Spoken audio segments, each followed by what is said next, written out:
എന്തൊക്കെയാ പറയുന്നത്? എനിക്കൊന്നും മനസ്സിലാവുന്നില്ല. എങ്കി മനസ്സിലാവുന്ന രീതി തന്നെ അങ്ങ് പറഞ്ഞേക്കാം. ടീച്ചർ മോനു വേണ്ടി നിന്നെ പ്രപ്പോസ് ചെയ്യാനാ വന്നത്. നിങ്ങൾ തമ്മിൽ ഇഷ്ടമാണെന്നൊക്കെയാ ടീച്ചർ പറഞ്ഞത്. എന്താ അതിന് വല്ല സത്യമുണ്ടോ? എനിക്കറിയില്ല. ഞാൻ ഡോക്ടറോട് അങ്ങനൊന്നും പറഞ്ഞിട്ടില്ല. എന്ന് വെച്ചാ ഡോക്ടർ അങ്ങനെ ചോദിച്ചിട്ടുണ്ട് എന്ന് അല്ലേ? അച്ഛൻ നിന്റെ താല്പര്യം എന്താന്ന് ചോദിക്കാൻ പറഞ്ഞിരിക്കുക. ഞാനെന്താ പറയേണ്ടത്? എനിക്കറിയില്ല. എന്താന്ന് വെച്ചാൽ അച്ഛന്റെ അമ്മയുടെയും താല്പര്യം പോലെ ചെയ്തോളൂ. ഓ, എങ്കി ഞങ്ങക്ക് താല്പര്യം ഇല്ലെങ്കിലോ? എനിക്കൊരു കുഴപ്പമില്ല. അപ്പോ താല്പര്യം ഉണ്ടെങ്കിൽ അമ്മ ഒന്ന് പോകുന്നുണ്ടോ? എനിക്ക് പഠിക്കണം. എന്താ നിങ്ങളുടെ ഇഷ്ടം അതുപോലെ അങ്ങ് ചെയ്താൽ മതി. ഒന്നും എന്നോട് ചോദിക്കണ്ട. ഏതായാലും ഞങ്ങൾ ഇതിനെ കുറിച്ച് സീരിയസ് ആയിട്ടൊന്ന് ആലോചിക്കുന്നുണ്ട്. അഭിപ്രായം എന്താണെങ്കിലും നീ ഓക്കെ ആണല്ലോ അല്ലേ? ശരി, എന്നാ മോള് സമാധാനത്തോടെ ഇരുന്ന് പഠിച്ചോ. എന്തു വേണമെന്ന് ഞങ്ങളൊന്ന് ആലോചിക്കട്ടെ.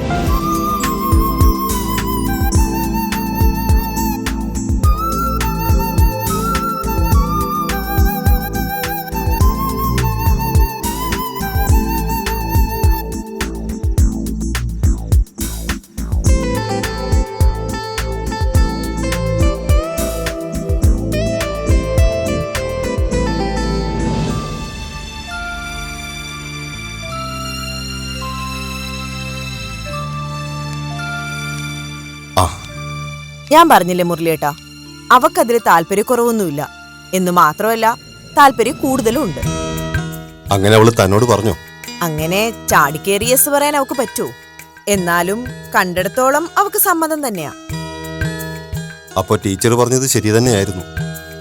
രണ്ടുപേരും നമുക്ക് മുന്നേ ഇതിനെക്കുറിച്ച് ആലോചിച്ച് തുടങ്ങിയിട്ടുണ്ടാവും. അതുകൊണ്ടാണല്ലോ ജോബിന് ഇത്ര ധൈര്യത്തോടെ ടീച്ചറോട് പറയാൻ തയ്യാറായത്. അല്ലെങ്കിലും എനിക്ക് ഇക്കാര്യത്തിൽ ചെറിയൊരു സംശയം നേരത്തെ തോന്നിയിരുന്നു. എന്നിട്ട് നീ എന്താ എന്നോടത് നേരത്തെ പറയാതിരുന്നത്? പറഞ്ഞാ മുരളിയേട്ടൻ അത് ഏത് രീതിയിൽ എടുക്കുമെന്ന് എനിക്ക് പേടിയുണ്ടായിരുന്നു.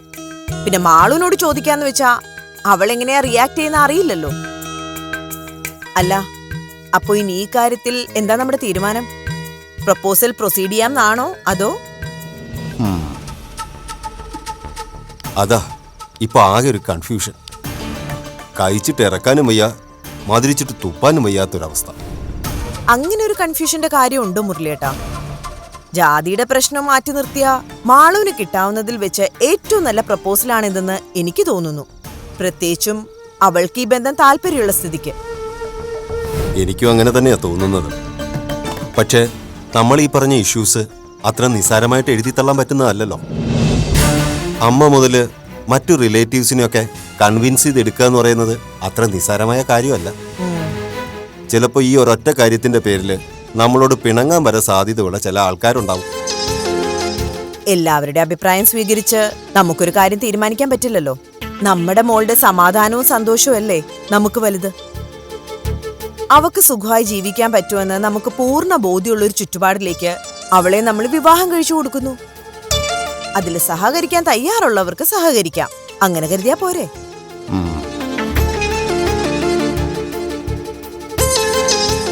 അപ്പോ മുന്നോട്ട് പോകാമെന്ന് തന്നെയാണോ താനും പറയുന്നത്? എനിക്കതിൽ കുഴപ്പമുണ്ടെന്ന് തോന്നുന്നില്ല. ഏതായാലും ഒരു കാര്യത്തിൽ എനിക്ക് വലിയ ആശ്വാസവും സന്തോഷവും തോന്നുന്നു. അപ്പവും ആളും തമ്മില് മറ്റെന്തോ തരത്തിലുള്ള ബന്ധമുണ്ടെന്നായിരുന്നല്ലോ ആ അരുണും അയാളുടെ കൂട്ടുകാരും പറഞ്ഞു നടന്നത്. അതിനൊന്നും ഒരു സത്യമില്ലെന്ന് ബോധ്യമായില്ലേ? അങ്ങനെ വല്ലതും ഉണ്ടായിരുന്നെങ്കിൽ മാളു ഈ പ്രപ്പോസലിന്റെ താല്പര്യം കാണിക്കില്ലായിരുന്നല്ലോ. അല്ലെങ്കിലും അതിലൊന്നും ഒരു കഴമ്പുമില്ലെന്ന് എനിക്ക് നേരത്തെ അറിയായിരുന്നു. അതൊക്കെ അരുണും സംഘവും കൂടെ വെറുതെ പടച്ചുണ്ടാക്കിയതാന്നേ. ഏതായാലും നാളെ ഞാൻ അമ്മയോട് ഇതേപ്പറ്റി ഒന്ന് സംസാരിച്ചു നോക്കാം. അമ്മ കൂടി ഓക്കെ പറഞ്ഞാ പിന്നെ വേറൊന്നും നോക്കാനില്ല. ടീച്ചറിനോട് ധൈര്യമായിട്ട് നമുക്ക് എസ് പറയാലോ, അല്ലേടോ? ജോ പറയുന്നതിലും കാര്യമുണ്ടപ്പോ. വെറുതെ ഇങ്ങനെ നിന്ന് സമയം പാഴാക്കുന്നതിലും നല്ലതല്ലേ നീ നിന്റെ സ്റ്റഡീസ് റീസ്റ്റാർട്ട് ചെയ്യുന്നത്. ഇവിടുന്ന് കോളേജിൽ പോയി വരാനും എളുപ്പമാണല്ലോ. പിന്നെന്താ പ്രശ്നം?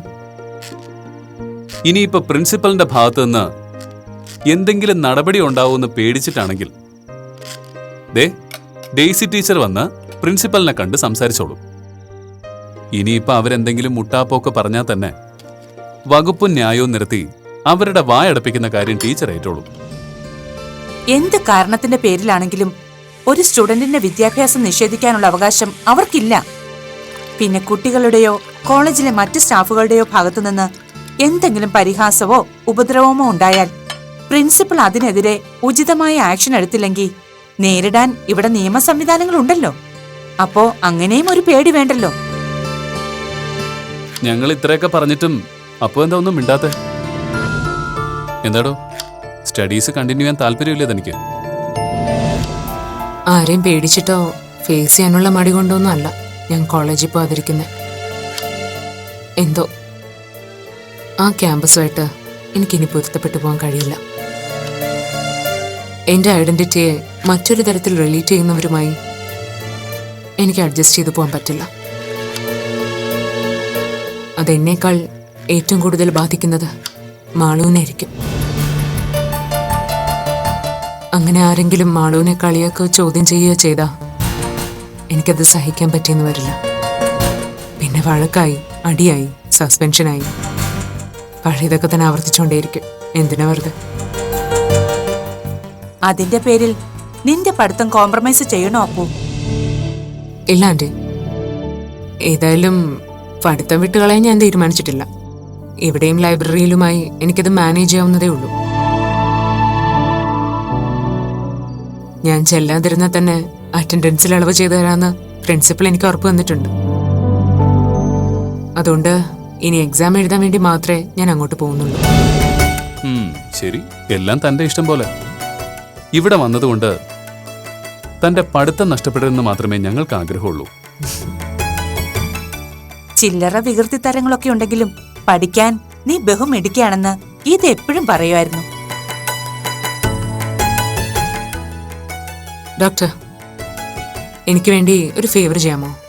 ഷുവർ, തനിക്ക് വേണ്ടി എന്തും ചെയ്യാൻ ഞാൻ തയ്യാറാ. എൻ്റെ ബുക്സും റെക്കോർഡ്സും ഒക്കെ വീട്ടിലാണ്. അതൊന്ന് എടുക്കാൻ പറ്റിയിരുന്നെങ്കിൽ. പക്ഷെ അതിന്റെ പേരിലായാൽ പോലും തിരിച്ചങ്ങോട്ട് ചെല്ലാൻ. മനസ്സിലായി, തിരിച്ചങ്ങോട്ട് ചെല്ലാൻ തന്റെ ഈഗോ അനുവദിക്കുന്നില്ലല്ലേ? സാക്ഷാൽ വിജയ് പണിക്കരുടെ ചോര തന്നെ അല്ലേ? അപ്പൊ ആ വാശി വേണമല്ലോ ഇവിടെയും. എന്തൊക്കെയാ അവിടുന്ന് എടുക്കണ്ടേ? അത് നീ ഗീതയെ വിളിച്ചൊന്ന് പറഞ്ഞാ മതി. ജോ പോയി കളക്ട് ചെയ്തോളൂ.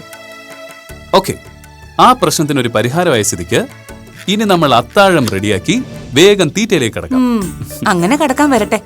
ഇത് തീരണം, പിന്നെ പ്രാർത്ഥിക്കണം. ഓ, ഇനി പ്രാർത്ഥനയുണ്ടോ? നീ അതൊന്ന് വേഗം പരത്തിത്താ. കഴിഞ്ഞു.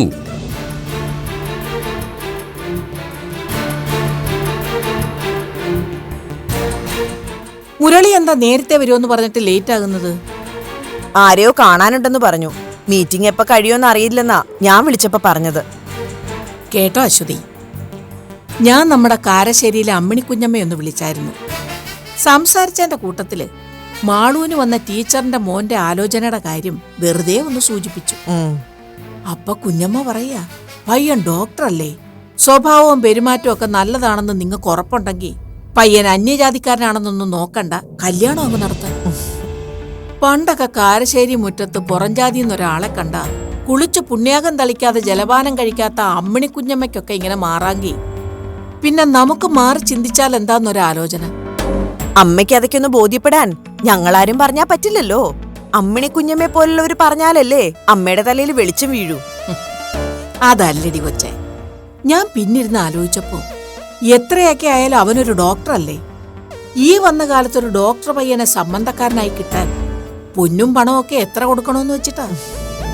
ഇനി ചോദിക്കുന്നതൊക്കെ കൊടുത്ത് കെട്ടിച്ച് വിട്ടാ തന്നെ നമ്മുടെ കൊച്ചിന് സമാധാനമായിട്ട് അവിടെ കഴിയാൻ പറ്റുമെന്ന് എന്താ ഒരു ഉറപ്പ്? ഇട്ടുമൂടാനുള്ള പണവും പണ്ടവും കൊടുത്ത് കെട്ടിച്ചു വിടുന്ന പെങ്കൊച്ചുങ്ങളെ പോലും ജീവനോടെ ചുട്ടു ചാമ്പലാക്കുന്ന കാലാ. ഇപ്പൊ സ്ത്രീധനം ചോദിക്കാനും കൊടുക്കാനും ഒന്നും പാടില്ലെന്ന് നിയമമുണ്ടമ്മേ. നിയമവും വകുപ്പും ഒക്കെ ഒരു സൈഡിൽ കിടക്കും. നിയമം വന്നു എന്ന് കരുതി ആരും ഒന്നും ചോദിക്കാതെയും വാങ്ങാതെയും ഇരിക്കാൻ പോവല്ലേ? എന്തായാലും ഡെയ്സി ടീച്ചറിന്റെ മോന്റെ അടുത്തുനിന്ന് അങ്ങനൊരു ചോദ്യവും പറച്ചിലും ഉണ്ടാവില്ലെന്ന് എനിക്ക് ഉറപ്പുണ്ട്. ആ, അതാ ഞാനും പറഞ്ഞു. കാര്യം എന്തൊക്കെയാണേലും ആ അമ്മയും മോനും മനുഷ്യപ്പറ്റുള്ള കൂട്ടരാ. പണം വാങ്ങി പെണ്ണ് കെട്ടുന്ന പരിപാടിക്കൊന്നും അവർക്ക് താല്പര്യം ഉണ്ടാവില്ല. അത് മാത്രമല്ലമ്മേ, മാളൂന് ആദ്യം വന്ന ആലോചനയില്ലേ, ആ ചെറുക്കനിപ്പോ അവൾക്കെതിരെ തിരിഞ്ഞിരിക്കുക. ആര്? അരുൺ ഭാസ്കറോ? അതെ. അപ്പു മാളുവുമായി മോശപ്പെട്ട തരത്തിലുള്ള ബന്ധമുണ്ടെന്നൊക്കെ അവനും കൂട്ടരും കണ്ണി കണ്ടവരോടൊക്കെ പറഞ്ഞു നടക്കുവാ. ഇനി മാളുവിന് എന്തെങ്കിലും നല്ല ആലോചന വന്നാ പോലും അരുണും കൂട്ടരും കള്ളക്കഥ പറഞ്ഞ് അത് മുടക്കുമെന്നൊരു പേടിയും മുരളിയേട്ടനുണ്ട്. മുരളി ആ പറഞ്ഞതിൽ കഴമ്പില്ലാതില്ല ശ്രുതി. അങ്ങനെ ഒരു കാര്യത്തെപ്പറ്റി ഞാനും ആലോചിച്ചില്ല. എന്നാ പിന്നെ വേറൊന്നും ആലോചിക്കണ്ട. മുരളിയായിട്ട് ആലോചിച്ചിട്ട് ഇതങ്ങ് നീക്കുന്നതാ ബുദ്ധി. മുരളിയേട്ടൻ വരുമ്പോ അമ്മ തന്നെ സംസാരിക്കേ. പക്ഷേ വേറൊരു അപകടം ഇതിലുണ്ട് ശ്രുതി. അത് ഞാൻ ഇപ്പോഴാ ഓർത്തത്. അപകടോ? എന്തപകടം? ആ പണിക്കരുടെ മോളിപ്പോ ടീച്ചറുടെ വീട്ടിലല്ലേ നിൽക്കുന്നത്. അപ്പു അവിടെ നിൽക്കുന്നോണ്ട് നമുക്കെന്താ കുഴപ്പം?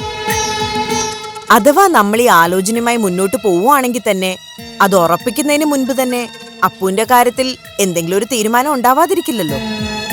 അങ്ങനെ എന്തെങ്കിലും ഒരു തീരുമാനം ആയാ പോരാ ശ്രുതി. എത്രയും പെട്ടെന്ന് അവളെ അവിടുന്ന് ഒഴിവാക്കാൻ നീ ടീച്ചറോട് പറയണം. എന്നാലേ നമ്മൾ ഈ ബന്ധത്തെക്കുറിച്ച് ആലോചിക്കുകയുള്ളെന്ന് പറയണം.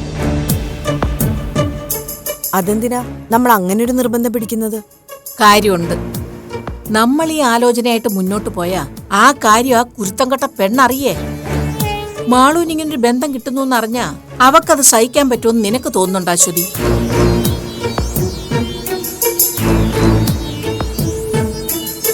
അന്ന് അരുണിന്റെ ആലോചന വന്നപ്പോ അത് മുടക്കാനായിട്ട് അവളുണ്ടാക്കിയ കുത്തിത്തിരിപ്പ് നീ മറന്നുപോയോ?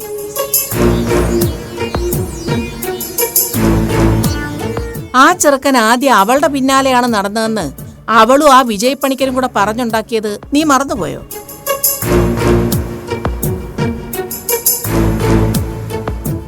അതുപോലെ എന്തെങ്കിലും ഒരു നെറുകേട് ഈ ബന്ധം കലക്കാൻ അവൾ പറഞ്ഞുണ്ടാക്കില്ലെന്ന് എന്താ ഉറപ്പ്?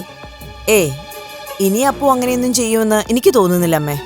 അഥവാ അങ്ങനെ എന്തെങ്കിലും അവള് പറഞ്ഞുണ്ടാക്കിയാലും ടീച്ചറും ജോബിനും അതൊന്നും മുഖവിലേക്ക് എടുക്കുകയില്ല. അവളുടെ യഥാർത്ഥ പ്രശ്നം എന്താണെന്ന് ടീച്ചറിനും ജോബിനും അറിയുകയും ചെയ്യാലോ. നീ ചുമ്മാതെ പോഴത്തരം പറയാതെ ശ്രുതി. അവൾ ആണാകാൻ നടക്കുന്നതല്ലേ ഉള്ളൂ, ആയിട്ടൊന്നുമില്ലല്ലോ. ശരീരം കൊണ്ട് ഇപ്പോഴും അവൾ എല്ലാ അർത്ഥത്തിലും ഒരു പെണ്ണാണേ.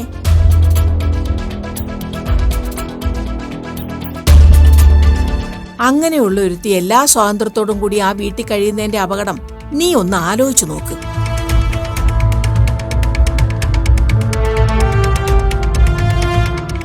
അതുമാത്രമല്ല, അതിൽ വേറൊരു അപകടം കൂടിയുണ്ട്. അവനെപ്പോലെ യോഗ്യനായ ഒരു ചെറുപ്പക്കാരനെ അടുത്ത് കിട്ടുമ്പോൾ ഇപ്പോഴുള്ള അവളുടെ മനസ്സ് മാറി ചിന്തിക്കില്ലെന്ന് എന്താ ഉറപ്പ്? ദേ, ചെറുപ്പത്തിന്റെ ആവേശത്തില് വേണ്ടാത്ത പല ചിന്തകളും കുട്ടികളുടെ മനസ്സിൽ തോന്നിയെന്നിരിക്കും. അവനും ആളൂനെ കിട്ടാതിരിക്കാൻ വേണ്ടി അവൾ ഏത് തരികിട പരിപാടി ഇറക്കും. ഇതിനു മുമ്പും അങ്ങനെ ചെയ്തിട്ടുണ്ടെന്ന് നമുക്ക് അനുഭവം ഉണ്ടല്ലോ. ഇനി ഒരു കാര്യം കൂടി ഞാൻ പറയാം. ആ പയ്യന് വേണ്ടി അപ്പു അവളുടെ മനസ്സ് മാറ്റാൻ തയ്യാറാണെന്നറിഞ്ഞ ഇപ്പോഴുള്ള ശത്രുതയെല്ലാം മറന്ന് ആ പണിക്കൊരു മോക്ക് വേണ്ടി എല്ലാ പിന്തുണയും കൊടുക്കുകയും ചെയ്യും. കൊടുക്കാൻ മണ്ണും ചാരി നിന്നവൻ പെണ്ണും കൊണ്ട് പോയെന്ന് പറഞ്ഞ അവസ്ഥയാവും. അതുകൊണ്ടാ ഞാൻ പറഞ്ഞത്, എത്രയും പെട്ടെന്ന് അപ്പൂനെ അവിടുന്ന് ഒഴിവാക്കാൻ ടീച്ചറോട് പറയണമെന്ന്. അല്ലെങ്കിൽ കാര്യങ്ങൾ നമ്മൾ വിചാരിക്കുന്നത് പോലെ നേരെ ചൊവ്വയൊന്നും പോകില്ല മോളെ. മുരളിയേട്ടൻ വരട്ടെ, എന്താ വേണ്ടേന്ന് നമുക്ക് കൂട്ടമായി ആലോചിച്ച് തീരുമാനം എടുക്കാം. ഇതിൽ ഇത്ര ആലോചിക്കാനൊന്നും ഇല്ലെന്നേ. ആദ്യം അപ്പൂനെ അവിടുന്ന് ഇറക്കിയിട്ട് നമുക്ക് ഈ കാര്യം സംസാരിച്ചാൽ മതിയെന്ന് മുരളിയെ കൊണ്ട് അവരോട് തീർത്തങ്ങ് പറയിക്കണം. നമ്മൾ മുറുകി തന്നെയാണെന്ന് ബോധ്യമാകുമ്പോൾ ടീച്ചർ അവളെ അവിടുന്ന് താനെ ഒഴിവാക്കിക്കോളും.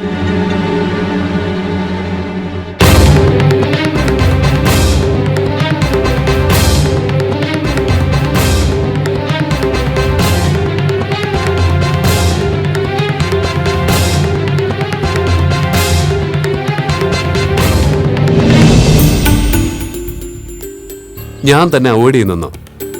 അത് കൊള്ളാലോ. എന്താ പെട്ടെന്ന് ഇപ്പൊ ഇങ്ങനൊരു തോന്നല്? കാരണം എന്തോ ആയിക്കോട്ടെ, ഞാൻ പറഞ്ഞത് സത്യമല്ലേ. സോറി, അതിൽ സത്യമുണ്ടെന്ന് ഒരഭിപ്രായം എനിക്കില്ല. അത് വെറുതെ ഡോക്ടർ എന്നെ സമാധാനിപ്പിക്കാൻ വേണ്ടി പറയുന്നതെന്ന് എനിക്കറിയാം. അങ്ങനെയാണ് താൻ വിശ്വസിക്കുന്നതെങ്കിൽ പിന്നെ ഞാൻ എന്ത് പറഞ്ഞിട്ടും കാര്യമില്ലല്ലോ. തന്റെ വിശ്വാസം തന്നെ രക്ഷിക്കട്ടെ. കണ്ടോ കണ്ടോ, ഇത് തന്നെയാ ഈ ഒഴിവാക്കൽ എന്ന് പറയുന്നത്. എന്നാ അങ്ങനെയൊന്നുമില്ല, അതൊക്കെ തന്റെ വെറും തോന്നലാണെന്ന് പറഞ്ഞ് എന്നെ ആശ്വസിപ്പിക്കുന്നതിന് പകരം ഡോക്ടർ നൈസായിട്ട് സ്കിപ്പ് ചെയ്യാനുള്ള പരിപാടിയാ. അതെ, തനിക്ക് എന്താ പറ്റിയത്? ആദ്യം താൻ പറഞ്ഞു ഞാൻ തന്നെ അവോയ്ഡ് ചെയ്യണമെന്ന്. ആ തോന്നല് ശരിയല്ലെന്ന് എന്നാൽ കഴിയും വിധം ഞാൻ തന്നെ ബോധ്യപ്പെടുത്താൻ ശ്രമിച്ചു. എന്നിട്ടും താനത് സമ്മതിച്ചു തരാത്തോണ്ടല്ലേ ഞാൻ അങ്ങനെ പറഞ്ഞത്. അപ്പൊ അതും കുറ്റം. ഇനി താൻ പറ, ഞാൻ എന്താ വേണ്ടത്? അതുപോലെ ഞാൻ ചെയ്യാൻ എന്താ പോരെ? വേണ്ട, അങ്ങനെ എനിക്ക് വേണ്ടി ബുദ്ധിമുട്ടി ആരും ഒന്നും ചെയ്യണ്ട. തനിക്ക് വേണ്ടിയല്ലടോ, എന്റെ ഒരു സമാധാനത്തിന് വേണ്ടിയാ ചോദിക്കുന്നത്. ഞാൻ എന്ത് പറഞ്ഞ മിസ് മാളവിക മുരളി എന്നെ വിശ്വസിക്കും? എനിക്കറിയില്ല, 1-2 ദിവസമായിട്ട് മനസ്സിനാകെ ഒരു സുഖം തോന്നുന്നില്ല. അതാ ഞാൻ ഇങ്ങനെയൊക്കെ. സോറി. അതെനിക്ക് മനസ്സിലായി. അതുകൊണ്ടാണല്ലോ ഇല്ലാത്ത ആരോപണങ്ങൾ ഉന്നയിച്ച് എന്നെ പ്രതിക്കൂട്ടിലാക്കാൻ നോക്കിയത്. ഇനി പറ, എന്താ തന്റെ പ്രശ്നം? ഐ മീൻ, തന്റെ മനസ്സിനെ അലട്ടുന്ന എന്ത് കാര്യം ഇപ്പൊ സംഭവിച്ചത്? കാര്യമോ കാരണമോ ഒന്നും എനിക്കറിയില്ല ഡോക്ടർ. 2 ദിവസമായിട്ട് വല്ലാത്തൊരു ശൂന്യത. അതിൽ നിന്നൊന്ന് പുറത്തു വരാനാ ഡോക്ടറെ വിളിക്കുന്നത്. അപ്പൊ ഒരു എക്സ്ക്യൂസ് പറഞ്ഞ് എന്നെ ഒഴിവാക്കും. ഞാൻ പിന്നെ എന്താ ചെയ്യണ്ടേ? അതെ, 3-4 ദിവസമായിട്ട് ഞാൻ അല്പം ബിസിയായിരുന്നു. അതിന്റെ കാരണം ഞാൻ തന്നോട് പറഞ്ഞല്ലേ. ഞങ്ങളുടെ ഡിപ്പാർട്ട്മെന്റില് 2 ഡോക്ടേഴ്സ് ലീവാ. അപ്പൊ ആ ഡ്യൂട്ടി കൂടി എനിക്ക് ഷെയർ ചെയ്യേണ്ടി വന്നു. അതിന് ഹോസ്പിറ്റൽ ഡ്യൂട്ടിയുടെ കാര്യത്തില് ഇവിടെ ആരും ഒരു പരാതിയും പറഞ്ഞില്ലല്ലോ. വീട്ടില് ഫ്രീ ആയിട്ടിരിക്കുന്ന സമയത്ത് നേരെ ചൊവ്വയൊന്ന് ഫോൺ ചെയ്യാൻ പോലും ഇപ്പൊ ഡോക്ടർക്ക് സമയമില്ലല്ലോ. അഥവാ ഒന്ന് സംസാരിച്ചാൽ തന്നെ ദേ അപ്പു വിളിക്കുന്നു, ചെന്നില്ലെങ്കിൽ അപ്പുവിന് വിഷമാവും. ഇതൊക്കെയല്ലേ ഇപ്പൊ പറയാനുള്ളത്.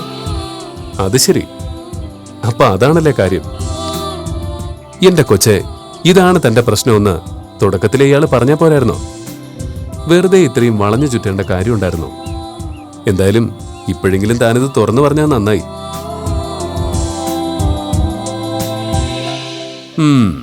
Beginning stage. തുടക്കത്തിലെ ഡയഗ്നോസ് ചെയ്തുകൊണ്ട് മരുന്നുകൊണ്ട് മാറ്റാവുന്നതേ ഉള്ളൂ ഈ അസുഖം. അസുഖം? എന്തസുഖം? ആ, ഒരു പ്രത്യേകതരം രോഗമാ. നമ്മുടെ നാട്ടുഭാഷയിൽ ഇതിനെ അസൂയ, കുശുമ്പ് എന്നൊക്കെ പറയും. സാരമില്ല, തുടക്കത്തിലെ മെഡിസിൻ എടുത്താൽ മതി, മാറിക്കോളും.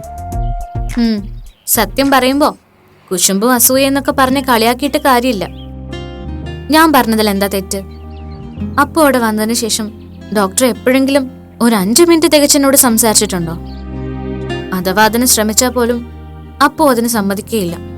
ശരിയല്ലേ? ഒരു കാര്യത്തിൽ ഇപ്പൊ എനിക്ക് സന്തോഷം തോന്നുന്നുണ്ട്.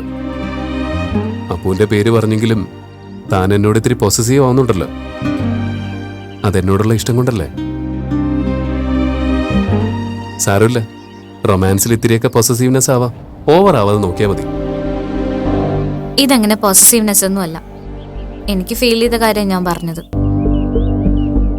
എടോ, അപ്പു ഏത് സാഹചര്യത്തിലാണ് എന്റെ വീട്ടിലേക്ക് വന്നതെന്ന് മറ്റാരെക്കാളും നന്നായി തനിക്കറിയാം. അവളെ ഇപ്പൊ കാണുന്ന മാനസികാവസ്ഥയിലേക്ക് കൊണ്ടുവരാൻ ഞാനും മമ്മി എടുത്ത സ്ട്രെയിൻ എത്രയാണെന്ന് തനിക്ക് പറഞ്ഞാൽ മനസ്സിലാവില്ല. അതൊക്കെ എനിക്ക് മനസ്സിലാകാഞ്ഞിട്ടൊന്നുമല്ല. അപ്പു ഹാപ്പി ആയിട്ടിരിക്കുന്നത് കാണാൻ തന്നെ എനിക്കും ഇഷ്ടം. പക്ഷെ അതിനിടയില് എനിക്ക് എന്റെ ഒരു സ്പേസ് നഷ്ടപ്പെട്ടതുപോലെ തോന്നുക. അതാ എന്റെ സങ്കടം. തന്റെ സ്പേസിന് ഒരു കുഴപ്പവും സംഭവിച്ചിട്ടില്ല. ആ സ്പേസിലേക്ക് മറ്റാർക്കും പകരം വരാനും ആവില്ല. അതെന്താ താൻ ഇനിയും മനസ്സിലാക്കാത്തത്? സാരമില്ല, തനിക്കത് വലിയ താമസമില്ലാതെ മനസ്സിലായിക്കോളും. അതെങ്ങനെ? അതെങ്ങനെയെന്ന് താൻ വഴിയെ മനസ്സിലാക്കിയാൽ മതി. ഡെയ്സി ടീച്ചർ കാര്യമായിട്ട് എന്തൊക്കെയോ പ്ലാൻ ചെയ്യുന്നുണ്ട് മനസ്സില്. ഒടുവിൽ തന്റെ വീട്ടുകാരായിട്ട് ആ പാവത്തിനെ എന്നെ നിരാശപ്പെടുത്താതിരുന്നാ മതി. എന്താടോ അത് പറഞ്ഞപ്പോ തനിക്കൊരു മൗനം? ഒടുവിൽ ഞാനും എന്റെ പാവൻ ടീച്ചറും സങ്കടപ്പെടേണ്ടി വരുമോ? ഞാനായിട്ടൊരിക്കലും അതിനൊരവസരം ഒരുക്കില്ല. പോരെ? മതി, ഈ ഒരു ഉറപ്പ് മതി എനിക്ക്. ദേ അപ്പുവാ, വീണ്ടും പൊസസീവ് ആവരുത്. ഹലോ അപ്പു. ആ അതെ, ഇല്ലില്ല, ഞാൻ ഉടനെ എത്തും. താൻ റെഡിയായിക്കോ. ഞാൻ വന്ന ഉടനെ ഇറങ്ങാം.